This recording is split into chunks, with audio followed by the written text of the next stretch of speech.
Jesucristo, el Verbo viviente, es el único medio de salvación. Él es el centro del pensamiento de nuestra vida, la fuente y la autoridad de la doctrina. El principal propósito de la vida de Cristo fue la obediencia a los mandamientos, exaltando la ley de Dios como un reflejo de su carácter. El principal mensaje a ser predicado en el mundo, basado en Apocalipsis 14, está representado por 3 ángeles llevando el Evangelio eterno al mundo entero. Este mensaje se basa en los encantos inigualables de Cristo y declara que la hora del juicio ha llegado y llama a obedecer los mandamientos de Dios. Mediante su palabra, Dios ha comunicado a los hombres el conocimiento necesario para la salvación. Las Santas Escrituras deben ser aceptadas como dotadas de autoridad absoluta y como revelación infalible de su voluntad. Y aunque el canon de las Escrituras inspiradas está cerrado, el Espíritu Santo continúa iluminando, amonestando y confortando al pueblo de Dios a través del testimonio de Jesús, el Espíritu de profecía. El camino a la vida se traza a través de un camino angosto que debe ser recorrido con confianza en las promesas que Dios dejó a hombres y mujeres fieles que dedicaron sus vidas hasta la muerte por el Evangelio eterno.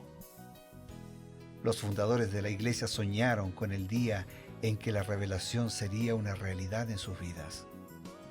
Miraron con los ojos de la fe a aquel día glorioso cuando finalmente la promesa sería cumplida en la venida magistral de Jesucristo a esta tierra para recompensar a cada uno según sea su obra.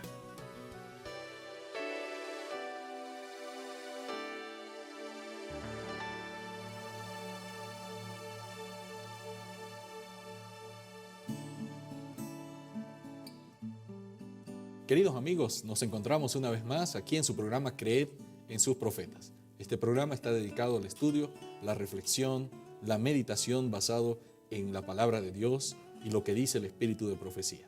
Estamos con el pastor Bruno Razo y queremos ya comenzar el programa dando la bienvenida a ustedes y también dando la bienvenida al pastor.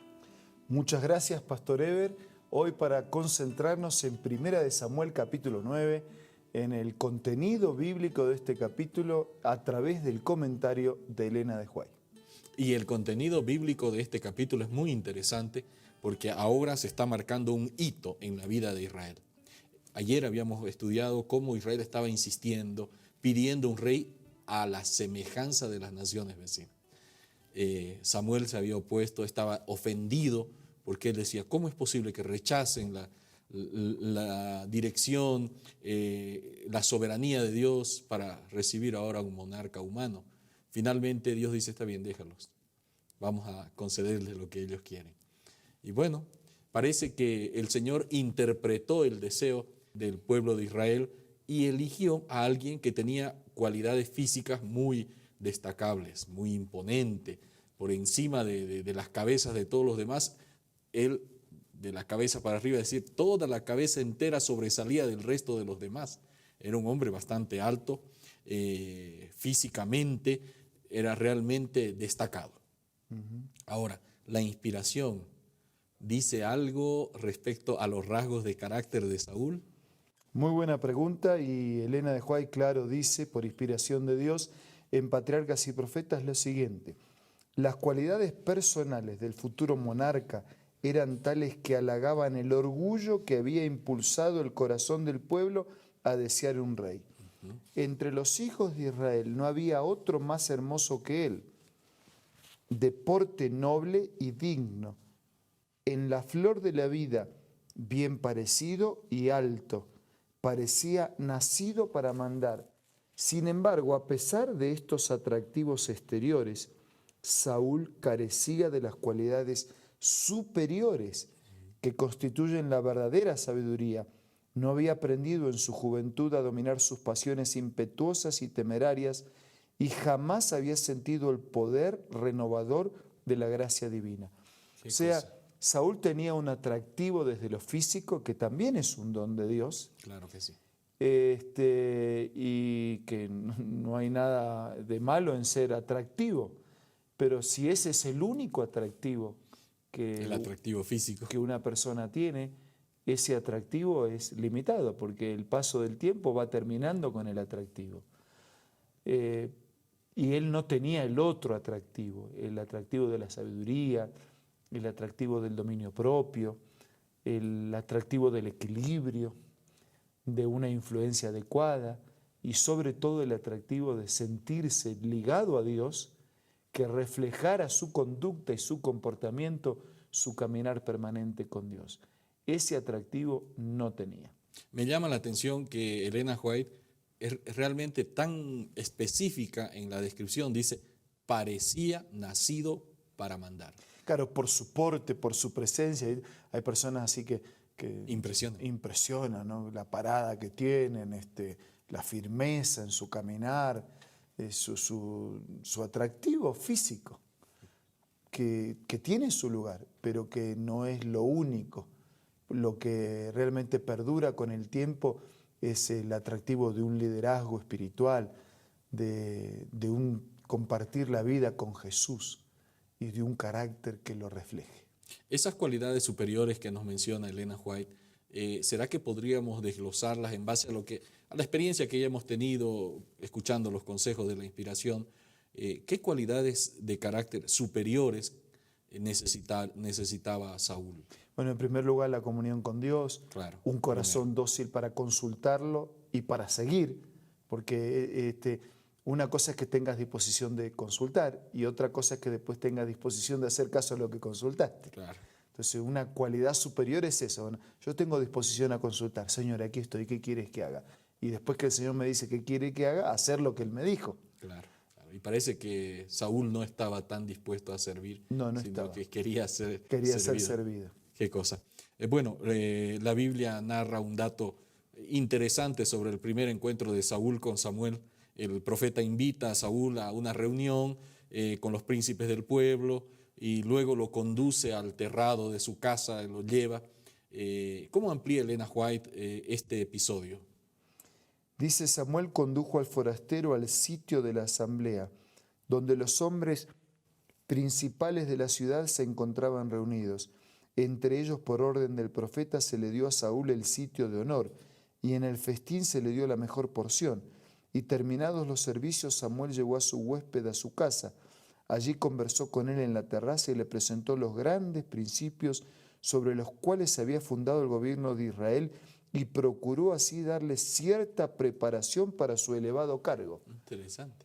A pesar de que él no tenía todo el perfil, de todas maneras, Dios hace su parte para instruirlo, para enseñarle, para prepararlo, pero claro, no alcanza con la disposición de Dios. Claro. Es necesario que nosotros tengamos no alcanza con la disposición que Dios tiene de enseñarme, es necesario que yo tenga la disposición de aprender. Claro. No alcanza con la disposición que Dios tiene de curarme del pecado, es necesario que yo reconozca mi enfermedad. Dice que Samuel procuró enseñarle los grandes principios sobre los cuales estaba fundamentado el gobierno de Israel. ¿Estos principios podríamos resumirlos en los 10 mandamientos? Sí, los 10 mandamientos, la ley de Dios, la palabra del Señor, la justicia.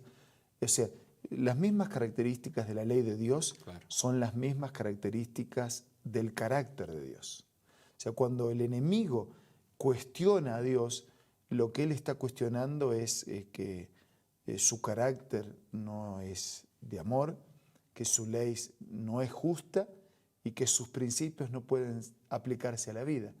Entonces, el reinado de quien representa a Dios tiene que representar el carácter de Dios y la ley de Dios, porque la ley de Dios es la que representa al Señor. Entonces, la santidad, la justicia, la integridad, la corrección. Dice que Samuel, a través de esto que él enseñó, y me imagino que estuvo varias horas con él allí conversando, dándole los principios, recordándole, dice que el Señor a través de eso quería darle una preparación para ese cargo tan elevado. Quiere decir que el Señor no solamente da el cargo, sino también le da las oportunidades de poder prepararse para esa responsabilidad que el Señor le está otorgando a uno u otro individuo. En realidad Dios siempre actúa al revés de lo que actúan los seres humanos. El ser humano piensa así: yo quiero el cargo, y una vez que tengo el cargo, entonces voy a ver cómo llevo adelante el cargo. Claro. Y Dios actúa distinto. Dios piensa en el cargo que la persona puede tener, pero lo prepara para tener esa función. Claro. O sea, Dios primero prepara a la persona y el cargo es la consecuencia natural de una persona preparada para asumir esa responsabilidad. El ser humano es al revés, no quiere la preparación, quiere el cargo. Y después vemos si nos arreglamos para cumplir el cargo. Qué cosa. Realmente Dios estaba mostrando allí una misericordia muy grande. No le dice al hombre, mira, te doy el cargo y arréglate como puedas. Te he dado inteligencia suficiente, así que búscate tus recursos, ¿no? Dios colocó al hombre indicado para ser su mentor y le da esa oportunidad de crecer y desarrollar su potencial. Dios siempre actúa con misericordia y lo más maravilloso de Dios es eso, es que yo puedo quedarme engañado o suponer, ¿no? Confiar en tu liderazgo y finalmente un día me sorprendo porque descubro que no era lo que yo había pensado. Claro. Pero en un momento te confío. Pero Dios me confía sabiendo quién yo soy, o sea, no debería confiarme. Claro. Porque Dios sabe que como soy de frágil y sin embargo Él nos confía. Sabiendo lo que somos, nos confía, lo cual habla mucho más de su amor, de su misericordia. Pero no solo me confía, sino que al mismo tiempo Él se dispone a ayudarme para que yo realice esa tarea a la que me confía. O sea, es realmente inexplicable que yo no acepte su dirección en mi vida para que yo sea lo que Dios espera que sea. Así que Dios quiere darnos las oportunidades para ejercer influencia, pero también nos da las oportunidades para aprender a cómo ejercer esa influencia. Totalmente, siempre Dios va preparando. Pasó con Moisés, pasó con Josué, siempre.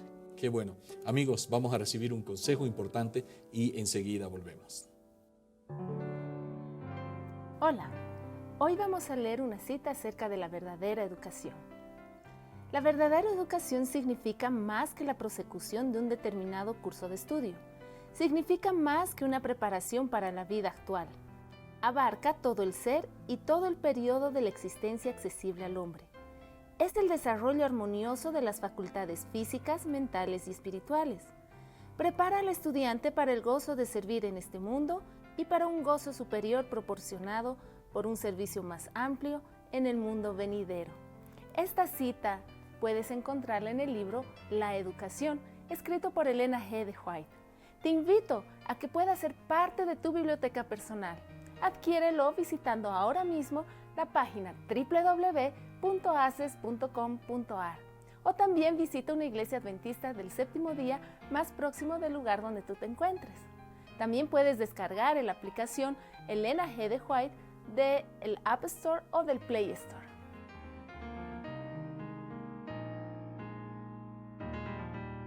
Queremos despedirnos, no sin antes recibir una invitación especial y también la oración.